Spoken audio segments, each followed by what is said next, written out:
कृपा के उजाले रखना। पथ दुर्गम है, टेढ़ा है, वेड़ा है, हम गिर ना जाएं, गुरुवर हमें संभाले रखना। ये समाज है, बड़ी विपरीत परिस्थितियां हैं। अभी आ रहा था, आज कचर जी कौन सी तारीख है? आज 10 तारीख है। 14 से होली प्रारंभ है और चूंकि पन्ना जिला है तो कुछ तो विशेष होना था। हम थे, संजय भैया थे, बताना जरूरी है कि लेट क्यों हुए हम। बीच में रोड पे गोबर पड़ा था ढेर सारा। अब 4 व्हीलर वाला भी ऐसा मिला, अब जैसे को तैसे ही मिलता है, हम थे तो हम वैसे ही मिल गया। इधर से बाइक तेज थी, उधर से 4 व्हीलर तेज, उनने गोबर पे चढ़ा दी। वहां से जो गोबर निकला तो मुंह पे, कपड़े पे, कुर्ते पे तो 10-20 मिनट सफाई में लग गए। फिर ध्यान आया कि उसने सही किया, उसने एहसास दिला दिया है कि सावधान, पन्ना जिले जा रहे और होली आने वाली है। तो आपको भी होली पर्व की ढेर सारी शुभकामनाएं। और गुरुदेव भगवान के संकेत है, बड़ा आनंद आया। थोड़ा सा पहुंचने में समय लग गया, इसलिए लेट हो गया। कोई क्रोध नहीं आया, बल्कि उड़ता तो मैं तो धन्यवाद देता कि तुमने होली की याद दिला दी। नहीं तो सोच रहा था क्या बोलूंगा यहाँ जाके संजय भैया के यहाँ। देखो, गुरु भाइयों के बीच में चिंतन देना बड़ा कठिन है। ये सब गुरुदेव जी की कृपा का अमृत पीते हैं। क्या बताया जाए भाई, जो पहले से जानते हैं उन्हें क्या बताया जाए? नए लोगों को तो चलो बताया भी जा सकता है, जयकारों के माध्यम से, चिंतन के माध्यम से। हमारे वरिष्ठ कार्यकर्ता जो 20 वर्ष से जनजागरण में यहाँ बैठे हैं, आपके जिले में, तहसील में कार्य कर रहे हैं। पूज्य गुरुवर ने इस संगठन का गठन ही इसीलिए किया है, धीरे धीरे समाज से विषमताएं खत्म हो। कुछ लोग हल्के में भी ले लेते हैं, आते हैं, कुछ जयकारे लगाते हैं, चालीसा होता है और बोल के चले जाते हैं। हाँ, लेकिन इसके पीछे क्या हो रहा है वो हमें इन नेत्रों से दिखाई नहीं देता। प्रत्येक अनुष्ठान में ऐसी चेतना तरंग गुरुदेव जी फैलाते हैं, धीरे धीरे धीरे धीरे वहां परिवर्तन अवश्य होता है। वो अपना काम करती हैं, हम अपना काम करते हैं, लेकिन गुरुदेव जी ने एक सीमा दी है प्रत्येक कार्यकर्ता के लिए। सजगता से कार्य करें। अपने बेटे को नहीं बदल पाते, अपने भाई को नहीं बदल पाते, और गुरुवर ने कहा है पूरे समाज को बदलना है। कार्य कठिन है लेकिन बदलेगा। हमारी साधना जितनी भी टूटी फूटी कर पाते हैं, जो भी कर पाते हो, किसी का व्यवहार थोड़ा कसैला है, किसी का नम्र व्यवहार है, कोई तेज बोलता है, तो हमारा आचरण बदल पाए या ना बदल पाए, परमहंस योगीराज श्री शक्ति पुत्र जी महाराज की तपस्या पूरे समाज को बदलेगी और बदल रहा है समाज। यहाँ पन्ना जिले में, इस गांव में इतने लोग बैठे, गुरुदेव जी की कृपा, उन्हीं की तपस्या है।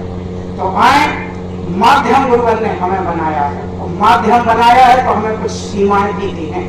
जैसे मृगा का उदाहरण आता है, सीता माता का। जब मारीच ने रूप बदला मृग का, और लीला थी, वो तो लीला ही कहते हैं भगवान की, लेकिन प्रत्येक लीला में कुछ शिक्षा मिलती है। तो लक्ष्मण जी चले गए, जाना तो नहीं चाहते थे, लेकिन एक लक्ष्मण रेखा खींच गए और माता जी से कहा कि हे माता, इसके बाहर मत आना। अब लक्ष्मण रेखा, अब रावण आया तो लक्ष्मण रेखा के जैसे ही अंदर जाना चाहता था तो विस्फोट होता था, आग जलती थी। तपस्या थी, लक्ष्मण जी की तपस्या से खींची गई थी वो।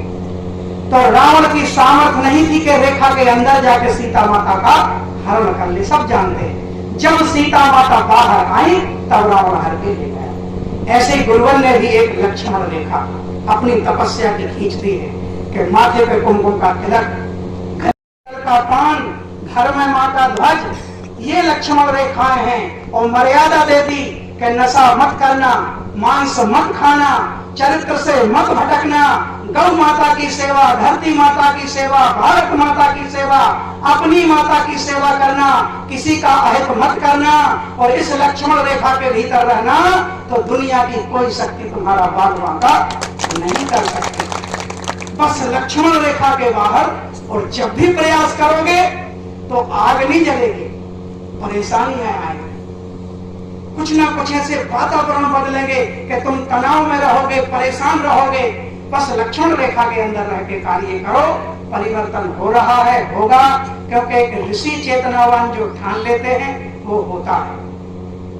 गौ माता की सबसे ज्यादा से सभी प्रदेशों में है, लेकिन जो हम अपने नेत्रों से देख रहे हैं, आंखों से देख रहे हैं कि गौ माता की दुर्दशा हमारे संभाग में सबसे ज्यादा दिखाई दे रही है। छोड़ दिया जाता है ऐसे ही, लेकिन जितने जितने हम चिंतित होते हैं, हमें तो आप सुनते हैं, हम जहां जहां भी जाते हैं अवश्य निवेदन करते हैं और सबसे पहले कह देते, यहाँ भी कह रहे कि हमारी बात को प्रवचन समझ के मत सुनना, निवेदन समझ कर सुनना। छोटे भाई हैं आपके, निवेदन करने आते हैं और गुरुदेव जी से आदेश लेकर आते हैं, हम बिना पूछे कहीं नहीं जाते, पहले चरणों में निवेदन करके आते हैं कि आज उस क्षेत्र में जा रहे हैं, आज उस क्षेत्र में जा रहे हैं। आशीर्वाद मिलता है गुरुदेव भगवान का, पूजनीय दीदी जी के माध्यम से, पूजनीय भैया जी के माध्यम से, श्रद्धा रत्नों के माध्यम से तो जानकारी अवश्य देते हैं। चूंकि यह दुर्दशा है समाज में गौ माता की, अब कुछ आशा बंधी है, क्योंकि गुरुवर तो गुरुवर है, कोई समझ ना पाएगा जग में मायापति की माया। और वो मायापति है, पता नहीं कब कैसे करते हैं, क्या करते हैं। संतोषी हुई कब, जब डिंडोरी में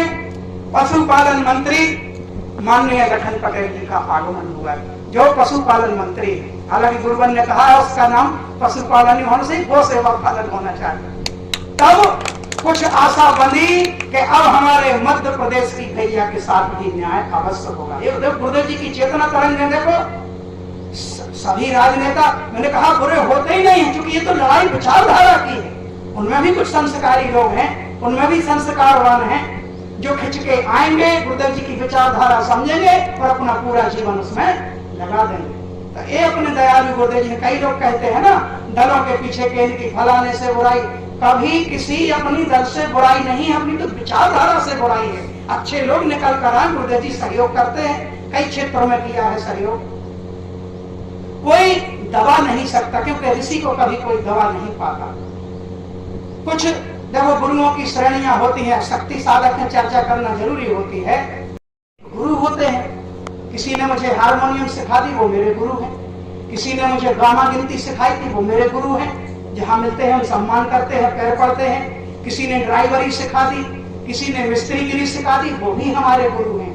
लेकिन ये जितने भी गुरु हैं, इनका ज्ञान इसी संसार के काम में आता है। यहाँ से जाने के बाद इनका ज्ञान काम में नहीं आएगा।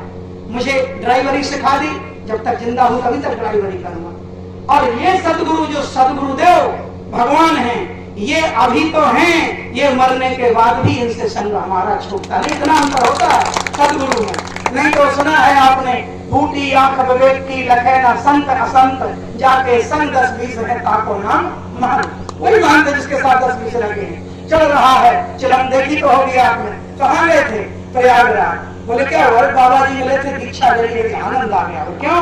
बोले उन्होंने दीक्षा भी दी और साथ में फुक्कू भी लगवाई थी। वो कितनी प्यारी बात है। यहाँ ये नहीं होता। यहाँ तो गुरुदेव जी कहते नशा छोड़ना पड़ेगा, आज तकलीफ सहन कर लो, क्योंकि ये यात्रा आज की नहीं है। आप यकीन मानो, इनके बारे में कितना बताया जाए, क्या बताया जाए, शब्द कम पड़ जाते। लग रहा था कम बोलेंगे, स्वास्थ्य खराब है, लेकिन हमारे बड़े भैया कैसे नहीं हो, जब भी चिंतन देते वो हमारे बारे में जरूर बोल देते हैं कि हम कम बोलेंगे, भैया बताएंगे सब, तो थोड़ी और जवाबदारी बढ़ जाती है। गुरुदेव भगवान देखो, माँ ने जन्म दिया, संस्कार दिए, परलोक से धार गए। मैंने विचार किया, माँ तो नहीं है, पिता भी नहीं है, बड़े उदास हुए, बड़े दुखी। सबको याद आती है अपने माँ बाप की। यहाँ कहने के तरीके में मत जाना, रोना पड़ता है छुप छुप के कोने में बैठकर जब उनकी याद आती है। लेकिन फिर नित्य साधना मिल गई, गुरुवर से जुड़ गए। और जब उनकी याद आई, गुरु चालीसा पढ़ा, तो उसमें एक बड़ी प्यारी लाइन आई कि माता पिता प्रिय बंधु तुम है और मेरी धन संपत्ति ही तुम है। कोई कह के देखे कि निर्धन है। जिसकी धन संपत्ति गुरुवर है, क्या वो दुनिया में निर्धन हो सकता है? नहीं हो सकता। जिसके माता पिता प्रिय बंधु ये सब कुछ बैठे हैं। माँ ने एक बार जन्म दिया, गुरुवर ने 5 बार जन्म दे दिया, 5 बार जा चुके थे इस दुनिया से, लेकिन फिर वापस बोला। तपस्वी सदगुरु कुछ भी कर सकते, उनकी सामर्थ्य होती है। अगर कोई उन्हें प्रसन्न कर ले, हर किसी के साथ घटनाक्रम नहीं घटता, सब गुरुवर के शिष्य हैं, समान रूप से चेतना बरसाते हैं। प्रसन्न रहो, समृद्धि का जीवन जियो। लेकिन अगर कोई विश्वास हासिल कर ले, उनको प्रसन्न कर ले, उनके हृदय में स्थान प्राप्त कर ले, तो उसके लिए कहा है कि काल भी आएगा तो मैं पहले मुझसे पूछेगा, फिर बाद में मेरे शिष्य के पास जाएगा। ऐसे भगवान सब चलता है। यहाँ असंभव कुछ भी नहीं, कुछ भी असंभव नहीं, सब संभव हो, असंभव संभव। ये था आज कैसेट की रिकॉर्डिंग थी। आपको जानकारी होगी, बताने में कोई हर्ज नहीं। पूज्य गुरुदेव भगवान का 20 मार्च को जबलपुर में आगमन हो रहा है, जानकारी होगी सोशल मीडिया के माध्यम से आपको। तो हमने कहा, किसी ने गीत लिखा था, बड़े रंग रसिया जबलपुर वाले, सुना आपने? हमने कहा रंग रसिया हो या ना हो, बड़े भाग्यशाली जबलपुर वाले, कम से कम गुरुदेव जी के दर्शन साक्षात प्राप्त हो रहे हैं 20 तारीख को। तो वो कैसेट बनाने जाना था, लेकिन गुरु भाई सब हमारे समान हैं, लेकिन उन समानता में भी कुछ लोगों से ऐसे स्नेह के तार जुड़ जाते हैं कि हमने कहा वो काम एक दिन के लिए कैंसिल किया जाए। संजय पटेल जी के यहाँ अवश्य चलना है, उन्होंने बुलाया कि पिताजी की पुण्यतिथि है, आना अवश्य। तो लोग गुरुदेव जी के दर्शन हो गए, आरती मिल गई, आप सब लोगों के भी दर्शन मिल गए। अधिक कुछ ना कहूँ, क्योंकि मैंने पहले बताया सब शक्ति साधक हैं, बढ़ते चले। वो कार्य कर रहे हो जो किसी युग में कभी किसी से नहीं करवाया गया, बिल्कुल अलग कार्य। लोग कहते हैं कौन पड़े झंझट में, अरे क्या मचा रखा है भाई, पहले बेटा आरती में जाता था, अब यार आप लोग शराब पकड़ने जाते हो। नहीं भेजेंगे हम बच्चे को, जरा विचार करो, शराब क्यों पकड़ी जा रही? ये शराब पकड़ने वाला संगठन नहीं है, क्यों पकड़ी जा रही? सोचो आप। गुरुदेव जी कहते हैं तुमने माँ की आरती की, 5 लोगों को रक्षा कवच धारण करा दिया। कितने लोग सुधर गए? 5 लोग सुधर गए। संजय भैया के यहाँ 5 लोगों ने, 10 लोगों ने रक्षा कवच डाल दिया। ये हुई गुरुदेव जी की कृपा। अब अपन लोग घर चले गए, राजा साहब भी चले गए, हम भी चले गए। अब शाम को विधायक जी की कृपा होगी, शाम को सांसद महोदय की कृपा होगी, पुलिस प्रशासन की कृपा होगी, 2-4 पेटी गांव में दारू आ जाएगी। सबको पता है दारू बिकती है अवैध रूप से, लेकिन वो पकड़ेंगे नहीं, उनकी नाक के नीचे होगा। दारू आ जाएगी तो हमने सुधारा 5 लोगों को, वो दारू बिगड़ जाएगी 20 लोगों से, वो दारू बिगड़ के चली जाएगी। इसीलिए पकड़ी जाती है। अपने बेटे बेटियों को ये नशा मुक्ति अभियान पूज्य गुरुदेव भगवान की कृपा से जो सब कुछ उनकी दृष्टि में चल रहा है, किसी भी कार्य को आप नहीं कह सकते कि ये बेमतलब का है। मेरे गुरुदेव जी का दिया हुआ अभियान, प्रत्येक कार्य समाज के हित के लिए किया जा रहा है, प्रत्येक कार्य समाज के कल्याण के लिए किया जा रहा है। समझने का खेल, जितनी देर आपको लग जाए समझने में, क्योंकि गुरुदेव जी की यात्रा ऐसी यात्रा है। गुरुदेव जी ने कहा, हमने अपने शिष्यों को धार में बहना नहीं सिखाया। मुर्दा को डाल दो गंगा यमुना या ब्यार माँ की धार में, बह जाएगा मुर्दा, क्या वो मुर्दा है? लकड़ी बह जाती है जब बाढ़ आती है। गुरुदेव जी ने अपने शिष्यों को धार में बहना नहीं सिखाया। गुरुदेव जी कहते हैं तुम ऊपर की तरफ बढ़ो। देखो कितनी, अब आपको लगेगा उल्टा हो रहा है, धार में बहना नहीं, गुरुदेव जी कहते हैं ऊपर की तरफ तो समुद्र के खारे जल में विलीन हो जाओगे, अस्तित्व समाप्त हो जाएगा।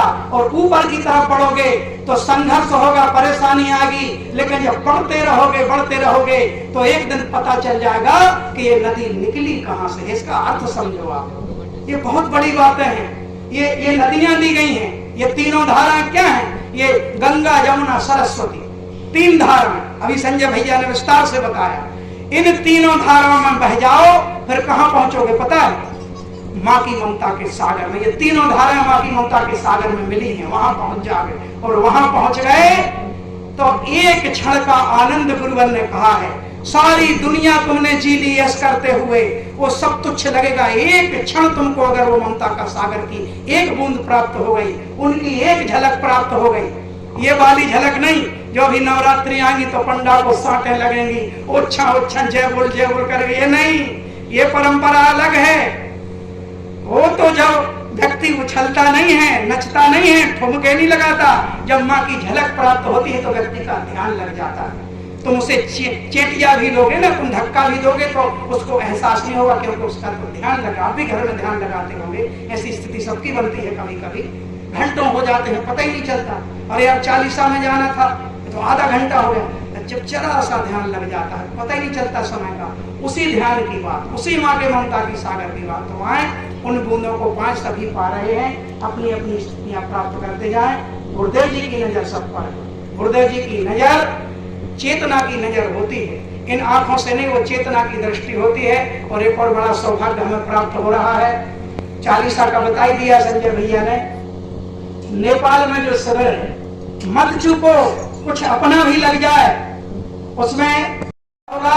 देखो गोरस बेचत हरी मिले, 1 फल से 2 का। यहाँ से जो बसों वालों की जानकारी मिली, बोले भैया पहले चित्रकूट ले जाएंगे, नहीं, शुरुआत मैहर से करेंगे, फिर चित्रकूट, प्रयागराज, अयोध्या, बनारस, फिर इसके बाद जिन सीता माता की हम महिमा गाते हैं उनका मायका भी है जनकपुर नेपाल में, वहां के दर्शन होंगे।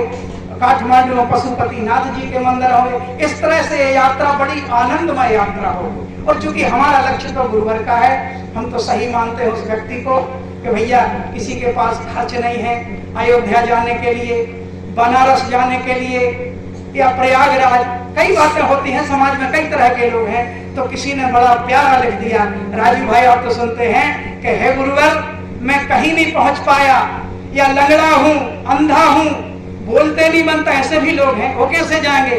तो किसी ने बड़ा, सारे तीर्थ धाम आपके चरणों में, हे गुरुदेव प्रणाम आपके चरणों में, सभी की भावनाओं को लेकर। तो आप सभी लोगों ने जो इस अनुष्ठान में उपस्थिति दी, हम अपनी प्रदेश कार्यकारिणी की ओर से, संजय भैया की संभागीय कार्यकारिणी की ओर से और राजा साहब की जिला कार्यकारिणी की ओर से मन कर्म वचन से इस पूरे ग्राम के लिए, इस परिवार के लिए गुरुवर के चरणों में निवेदन करते हैं कि गुरुवर अपना आशीर्वाद प्रदान करें, सुख शांति समृद्धि का जीवन दें, आती हुई कठिनाइयों को झेल सकें ऐसी हमें सामर्थ्य दें। इन्हीं शब्दों के साथ साथ जय माता की जय।